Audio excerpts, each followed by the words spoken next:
അവർ കുറെ പേര് Facebook post ഇട്ട് മനഃപൂർവ്വം തെറ്റിദ്ധാരണ ഉണ്ടാക്കി അത് വാർത്തയാക്കി കാണും. ഒരു കൺഫ്യൂഷനും വോട്ടെണ്ണലിന് ഒരു ഘട്ടത്തിലുണ്ടായിരുന്നില്ല. ഈ റീകൗണ്ടിങ് എന്നുള്ളത് തീർത്തും വ്യാജ പ്രചരണമായിരുന്നു. വ്യാജ പ്രചരണമാണ്, അങ്ങനെയൊന്നും ഉണ്ടായിട്ടില്ല. ആദ്യ നോർമൽ കൗണ്ടിങ്ങിൽ തന്നെ നമ്മൾ ജയിക്കാനുണ്ടായിരുന്നു. അതിനിടയ്ക്ക് ബോധപൂർവ്വം കുറച്ച് പേര് ഫേസ്ബുക്ക് പോസ്റ്റ് ഇട്ടു. അതിന്റെ പേരിൽ മാധ്യമങ്ങൾ തെറ്റിദ്ധരിക്കപ്പെട്ടു. നമസ്കാരം. കേരളമെമ്പാടും ജനശ്രദ്ധ നേടിയ ഒരു മത്സരമാണ് പത്തനംതിട്ട ജില്ലയിലെ പള്ളിക്കൽ ജില്ലാ പഞ്ചായത്ത് ഡിവിഷനിൽ നടന്നത്. അടുത്ത കാലത്ത് CPI വിട്ട് കോൺഗ്രസിൽ എത്തിച്ചേർന്ന ശ്രീനാദേവി കുഞ്ഞമ്മയും CPIയിലെ ശ്രീലത രമേശും തമ്മിലാണ് പള്ളിക്കൽ ഡിവിഷനിൽ ഏറ്റുമുട്ടിയത്. എന്നാൽ ഈ മത്സരത്തിൻ്റെ ഫലം യഥാർത്ഥത്തിൽ പ്രഖ്യാപിക്കുന്നതിന് മുമ്പ് ശ്രീനാദേവി തോറ്റു എന്നൊരു പ്രചാരണം സോഷ്യൽ മീഡിയ വഴിയും നമ്മുടെ ചാനൽ ദൃശ്യമാധ്യമങ്ങൾ വഴിയും നൽകുകയുണ്ടായി. ഇങ്ങനെ ഒരു സംഭവം ഉണ്ടായിട്ടില്ല എന്നാണ് ശ്രീനാദേവി പറഞ്ഞത്. ഇത് തൽപരകക്ഷികളാരോ പ്രചരിപ്പിച്ചതാണ്.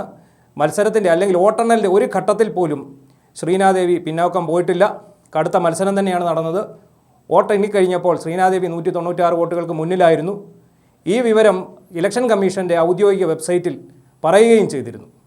എന്നാൽ ഇതൊന്നും അടിസ്ഥാനമാക്കാതെ ആരോ പ്രചരിപ്പിച്ച ശ്രീനാദേവി പരാജയപ്പെട്ടു എന്നുള്ള ആ ഒരു പ്രചാരണം മറ്റുള്ളവർ ഏറ്റുപിടിക്കുകയും അത് നാട് മുഴുവൻ പ്രചരിപ്പിക്കുകയായിരുന്നു എന്ന് ശ്രീനാദേവി പറയുന്നു. ശ്രീനാദേവിയുടെ വാക്കുകളിലേക്ക്. ഈ വോട്ടെണ്ണലിൽ ഒരു കൺഫ്യൂഷൻ ഉണ്ടല്ലോ, അങ്ങനെ ഒന്നുമില്ല. അവർ വെറുതെ പോസ്റ്റ് ഇട്ടതാണ്. അവർ കുറെ പേര് ഫേസ്ബുക്ക് പോസ്റ്റ് ഇട്ട് മനഃപൂർവ്വം തെറ്റിദ്ധാരണ ഉണ്ടാക്കി അത് വാർത്തയാക്കി കാണും. ഒരു കൺഫ്യൂഷനും വോട്ടെണ്ണലിന് ഒരു ഘട്ടത്തിലുണ്ടായിരുന്നില്ല. നമ്മൾ ലീഡ് ചെയ്തും ഡൗൺ ആയും ഒക്കെ തന്നെ നോർമൽ ഇലക്ഷൻ പ്രോസസ് പോലെ തന്നെ പോയി. പക്ഷെ ഭയങ്കര ടൈറ്റ് ആയിരുന്നു മത്സരം. പ്രതീക്ഷിച്ചതുപോലെ തന്നെയാണ് പോയത്. നമ്മൾ ഇങ്ങനെ തന്നെയാണ് പ്രതീക്ഷിച്ചതും.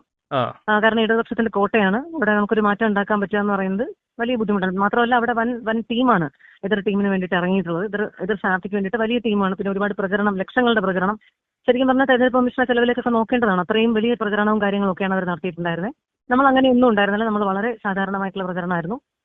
എല്ലാം വളരെ സാധാരണ. നമ്മൾ എല്ലാ വീടുകളിലേക്കും എത്തപ്പെട്ടു. നമ്മുടെ ഇലക്ഷൻ UDFന്റെ തെരഞ്ഞെടുപ്പ് കമ്മിറ്റി വലിയ എഫിഷ്യന്റ് ആയിട്ട് വർക്ക് ചെയ്തു. ഈ റീകൗണ്ടിങ് എന്നുള്ളത് തീർത്തും വ്യാജ പ്രചരണമായിരുന്നു. വ്യാജ പ്രചരണമാണ്, അങ്ങനെയൊന്നും ഉണ്ടായിട്ടില്ല. ആദ്യ നോർമൽ കൗണ്ടിങ്ങിൽ തന്നെ നമ്മൾ ജയിക്കാനുണ്ടായിരുന്നു. അതിനിടയ്ക്ക് ബോധപൂർവ്വം കുറച്ച് പേര് ഫേസ്ബുക്ക് പോസ്റ്റ് ഇട്ടു. അതിന്റെ പേരിൽ മാധ്യമങ്ങൾ തെറ്റിദ്ധരിക്കപ്പെട്ടു.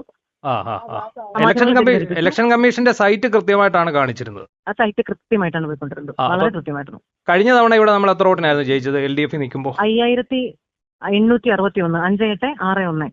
പരമ്പരാഗതമായിട്ട് LDFന്റെ വാർഡാണ്. അതെ.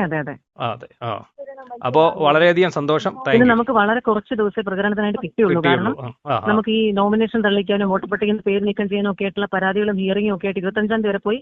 അത് കഴിഞ്ഞപ്പോൾ ഹൈക്കോടതിയിൽ അവർ നമ്മുടെ സ്ഥാനാർത്ഥം കളയാനായിട്ട് കേസ് കൊടുത്തു എന്ന് കേട്ടു. ഒക്കെ വാർത്തയാണ്. അപ്പൊ അങ്ങനെയൊക്കെ പിന്നെ 2 വക്കീൽ നോട്ടീസ് അയച്ചു വന്നു. അപ്പൊ കുറെ മെന്റലി നമ്മുടെ കുറെ സമയം കളഞ്ഞു. 25-ാം തീയതി വരെയുള്ള സമയം ഹിയറിംഗുകൾക്ക് കളഞ്ഞു. കുറെ ബുദ്ധിമുട്ടുകൾ ഉണ്ടാക്കി.